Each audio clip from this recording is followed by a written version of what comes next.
वज़ीर आला उस्मान बुज़दार का चनियोट के लिए 5 अरब 60 करोड़ रुपए के तरक्याती पैकेज का ऐलान। चनियोट डिस्ट्रिक्ट पैकेज के तहत 12 बड़े मंसूबे मुकम्मल किए जाएंगे।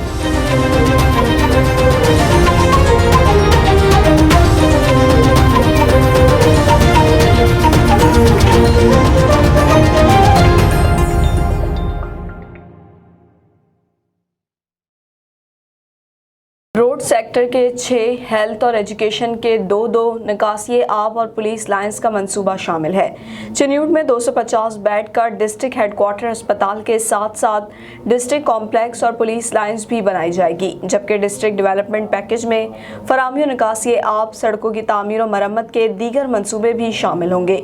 लालिया में बॉयज़ कॉलेज और भवाना में गर्ल्स डिग्री कॉलेज बनाने के लिए फिजिबिलिटी रिपोर्ट तैयार की जाएगी और फैसलाबाद चनियोट सरगोदा 67 किलोमीटर तवील सड़क 12 अरब 70 करोड़ रुपए की लागत से तामीर की जाएगी। तहम Faisalabad Chiniot Sargodha road mega project private partnership के तहत बनाया जाएगा।